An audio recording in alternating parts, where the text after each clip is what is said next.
Hi hello welcome back to Divya Chandra YouTube vlogs. ಹೇಗಿದ್ದೀರಾ? I hope ಎಲ್ಲ ಚೆನ್ನಾಗಿದ್ದೀರಾ ಅಂತ. ಆ್ಯಂಡ್ ಇವತ್ತು ನನ್ನ ಫುಲ್ ಫ್ಯಾಮಿಲಿ ಎಲ್ಲೋ ಒಂದು ಕಡೆ ಹೊರಟಿದ್ದೀವಿ. ಹೇಳ್ತೀನಿ ನಾನು ನೆಕ್ಸ್ಟು ಎಲ್ಲೋಗ್ತಿದ್ದೀವಿ ಏನು ಎತ್ತ ಅಂತ. ಆ್ಯಂಡ್ ಇವತ್ತಿನ ದಿನ ಹೇಗೆ ಶುರು ಆಯಿತು ಅಂತ ಅಂದರೆ, ಮಾರ್ನಿಂಗ್ ಒಂದು 5ಇಂದ ಸ್ಟಾರ್ಟ್ ಆಯಿತು ನನ್ನ ಇವತ್ತಿನ ಡೇ ರೊಟೀನ್. ಪ್ಲ್ಯಾನ್ ಇದ್ದಿದ್ದೇನಪ್ಪ ಅಂತಂದರೆ, ಬೇಗ ಎದ್ದೇಳೋಣ, ತಿಂಡಿ ಎಲ್ಲ ಪ್ರಿಪೇರ್ ಮಾಡಿ ಬಾಕ್ಸಿಗೆ ಹಾಕಿ ಬೇಗ ಹೊಟ್ಬಿಡೋಣ, ದೇವ್ರ ದರ್ಶನ ಮಾಡಿದ್ಮೇಲೆ ತಿಂಡಿ ತಿನ್ನೋಣ ಅನ್ನೋದು ಪ್ಲ್ಯಾನಿಂಗ್ ಇದ್ದಿದ್ದು. ಆ್ಯಕ್ಚುಲಿ ಸಮ್ ರೀಸನ್ಸ್ ನಮಗೆ ಆ ಪ್ಲ್ಯಾನ್ ವರ್ಕೌಟ್ ಆಗಲಿಲ್ಲ. ಎದ್ವಿ ಬೇಗ, ಬಟ್ ಒಟ್ಟು ರೆಡಿಯಾಗಿ ತಿಂಡಿ ಎಲ್ಲ ಪ್ರಿಪೇರ್ ಮಾಡಿ ಹೊರಡೋಕ್ಕಂತೂ ಆಗಲಿಲ್ಲ. ಇಡ್ಲಿ ಮಾಡಿದ್ದೆ ತಿಂಡಿಗೆ ತಿನ್ನೋದಕ್ಕೆ.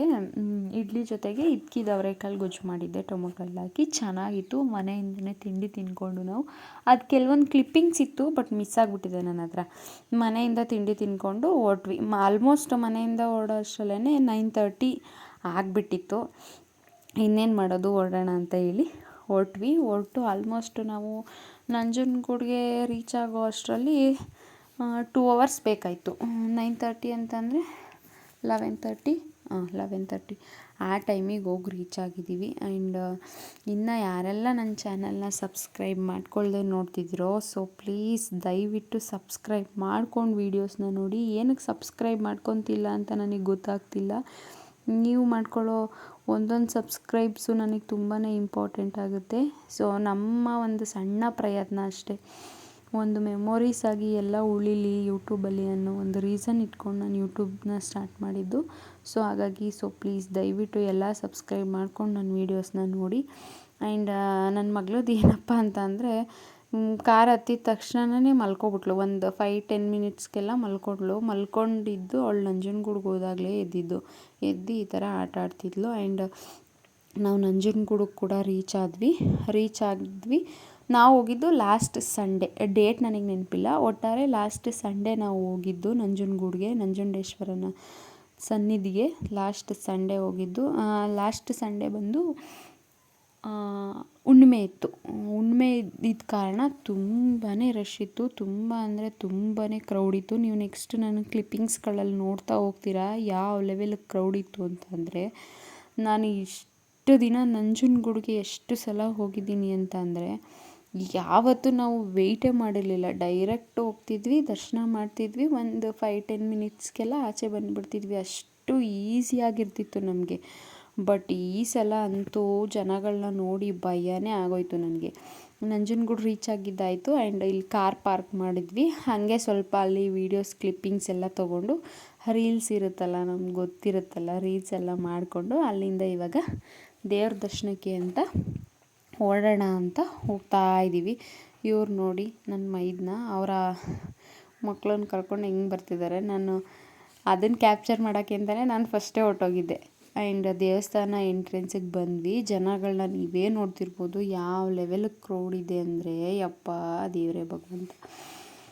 ಆ್ಯಂಡ್ ಇನ್ನೊಂದು ಮಿಸ್ಟೇಕ್ ಏನಪ್ಪ ಅಂತಂದರೆ, ನಾವು ಅದೇ ಹೇಳ್ದಂಗೆ ಸಂಡೇ ಬಂದಿದ್ದು.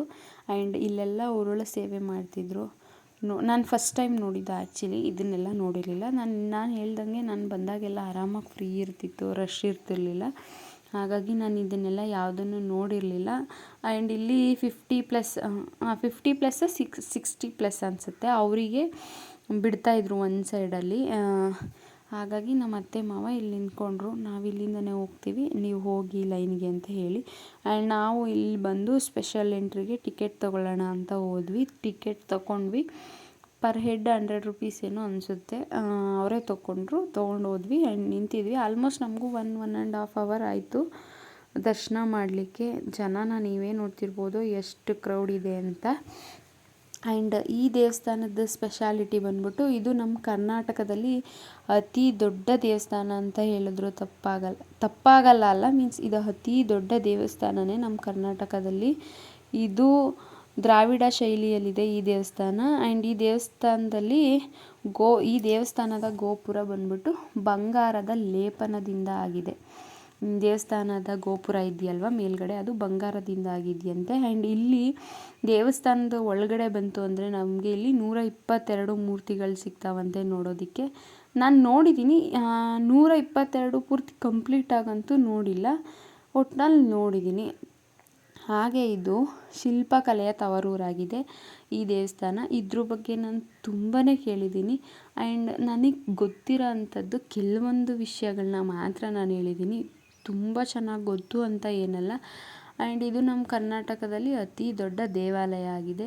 ಇದನ್ನ ನಂಜನಗೂಡು ನಂಜುಂಡೇಶ್ವರ ಅಂತಲೂ ಕರೀತಾರೆ, ಹಾಗೆ ಶ್ರೀಕಂಠೇಶ್ವರ ಸ್ವಾಮಿ ಅಂತ ಕೂಡ ಕರೀತಾರೆ. ಇದನ್ನು ಸ್ಪೆಷಲಾಗಿ ಹೇಳಬೇಕು ಅಂತ ಅಂದರೆ ದಕ್ಷಿಣ ಕಾಶಿ ಅಂತಲೇ ಹೆಸರುವಾಸಿಯಾಗಿರುವಂಥ ದೇವಾಲಯ ಇದು.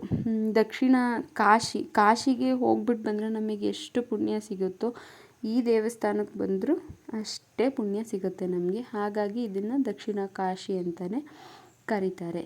ಇಷ್ಟು ನನಗೆ ಈ ದೇವಸ್ಥಾನದ ಬಗ್ಗೆ ಗೊತ್ತಿರೋ ಅಂಥದ್ದು.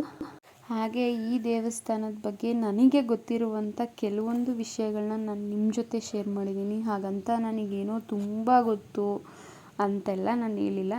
ನಾನು ಬೇರೆಯವರಿಂದ ತಿಳ್ಕೊಂಡಿದ್ದೀನಿ, ಅದನ್ನು ನಿಮ್ಮ ಹತ್ರ ನನಗೇನು ಗೊತ್ತೋ ಅದನ್ನು ಮಾತ್ರ ನಾನು ನಿಮ್ಮ ಹತ್ರ ಹೇಳ್ಕೊತಿದ್ದೀನಿ. ಅದು ಬಿಟ್ಟು ಬೇರೆ ಎಲ್ಲ ಏನಿಲ್ಲ.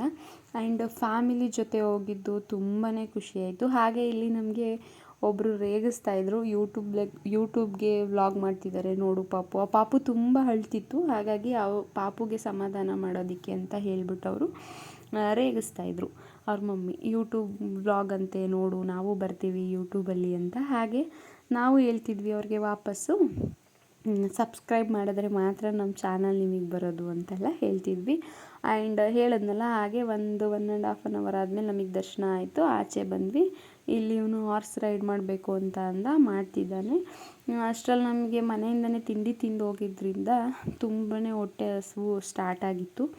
ಮಕ್ಕಳೆಲ್ಲ ತಿನ್ನೋಕ್ಕೇನಾದರೂ ಬೇಕು ಅಂತ ಕೇಳ್ತಿದ್ರು. ಹಾಗೆ ನಮಗೂ ತಿನ್ನಬೇಕು ಅಂತ ಅನ್ನಿಸ್ತಿತ್ತು. ಚುರುಮುರಿ ಅಂದರೆ ಯಾರಿಗೆ ತಾನೇ ಇಷ್ಟ ಆಗಲ್ಲ. ಸೊ ಚುರುಮುರಿ ತಿನ್ನೋಣ ಅಂತ ನಾವಿಲ್ಲಿ ಚುರುಮುರಿ ತಿಂತಿದ್ದೀವಿ. ಆ್ಯಂಡ್ ತಿಂದು ಮುಗಿಸಿ ಅಲ್ಲಿಂದ ಹೊರಟ್ವಿ. ನಾನು, ಮಕ್ಕಳು, ನನ್ನ ಕೋ-ಸಿಸ್ಟರ್ ಅಷ್ಟೇ ತಿಂದಿದ್ದು ನಾವು. ಬೇರೆ ಯಾರೂ ತಿನ್ನಲಿಲ್ಲ. ನಮಗೆ ಬೇಡ, ನಾವು ಊಟ ಮಾಡ್ತೀವಿ ಅಂತ ಅವ್ರು ಹೇಳಿದ್ರು. ಅದನ್ನೆಲ್ಲ ನಾನೇನು ಕ್ಯಾಪ್ಚರ್ ಮಾಡ್ಕೊಳಕ್ಕೆ ಹೋಗಲಿಲ್ಲ. ಹಾಗೆ ಅಲ್ಲಿಂದ ಹೊರಟ್ವಿ ನಾವು. ಹೊರಟ್ಬಿಟ್ಟು ನೆಕ್ಸ್ಟ್ ಏನಪ್ಪ ಮಾಡೋದು, ಇನ್ನೂ ಟೈಮ್ ಇದೆಯಲ್ಲ ಅಂದ್ಕೊಂಡು ಬರ್ತಾಯಿದ್ವಿ. ಹಂಗೇ ಮಾತಾಡಿಕೊಂಡು ಹರಟೆ ಹೊಡ್ಕೊಂಡು ಬರ್ತಾ ಇರ್ಬೇಕಾದ್ರೆ ನಾವು ಅಂದ್ಕೊಂಡ್ವಿ ಬೇರೆ ಪ್ಲೇಸ್ಗಳನ್ನ ಸಜೆಸ್ಟ್ ಮಾಡ್ತಾ ಹೋದರು ಒಬ್ಬೊಬ್ಬರು. ಬಟ್ ನಮ್ಗೆ ಅಲ್ಲೆಲ್ಲ ಹೋಗೋಕ್ಕೆ ಟೈಮು ಅಷ್ಟು ಕನ್ವೀನಿಯೆಂಟಾಗಿರಲಿಲ್ಲ. ಹಾಗಾಗಿ ನೋಡೋಣ, ಮೈಸೂರು ಕಡೆಯಿಂದನೇ ಹೋಗೋದಲ್ವ, ಆನ್ ದ ವೇ ಹಂಗೆ ಪ್ಯಾಲೇಸ್ ಮುಂದೆ ಹೋಗ್ಬಿಟ್ಟು ಕೆಲವೊಂದು ವೀಡಿಯೋಸ್ ಅಥವಾ ಫೋಟೋಸ್ ಏನು ಬೇಕು ಅದನ್ನು ಕ್ಲಿಪ್ನ ತೊಗೊಂಡು ಮನೆಗೆ ಹೊರಡೋಣ ಅಂತ ಹೇಳಿ ಡಿಸೈಡ್ ಮಾಡಿ ಅಲ್ಲಿಂದ ಹೊರಟ್ವಿ. ಆ್ಯಂಡ್ ಹೊರಟ್ಬಿಟ್ಟು ನಾವು ಪ್ಯಾಲೇಸ್ ಹತ್ರ ಕೂಡ ಬಂದ್ವಿ. ಇಲ್ಲಿ ಆಲ್ರೆಡಿ ಫೋಟೋಶೂಟ್ ಮಾಡ್ತಿದ್ರು ಕೆಲವರೆಲ್ಲ.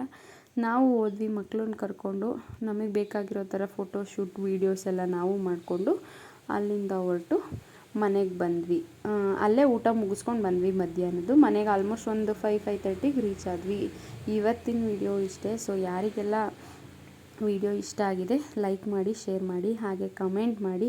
ಆ್ಯಂಡ್ ಯಾರೆಲ್ಲ ಇನ್ನೂ ನನ್ನ ಚಾನಲ್ನ ಸಬ್ಸ್ಕ್ರೈಬ್ ಮಾಡ್ಕೊಳ್ಳದೆ ನೋಡ್ತಿದ್ದೀರೋ, ಸೊ ಪ್ಲೀಸ್ ದಯವಿಟ್ಟು ಸಬ್ಸ್ಕ್ರೈಬ್ ಮಾಡ್ಕೊಂಡು ನೋಡಿ. ಏನಕ್ಕೆ ಸಬ್ಸ್ಕ್ರೈಬ್ ಅಂತ ಹೇಳ್ತಿದ್ದೀನಿ ಅಂತ ಅಂದರೆ, ಸಬ್ಸ್ಕ್ರೈಬರ್ಸ್ ಬಂದಷ್ಟು ನಮಗೂ ನೆಕ್ಸ್ಟ್ ವೀಡಿಯೋಸ್ನ ಅಪ್ಲೋಡ್ ಮಾಡೋದಕ್ಕೆ ಒಂಥರ ಖುಷಿ ಇರುತ್ತೆ.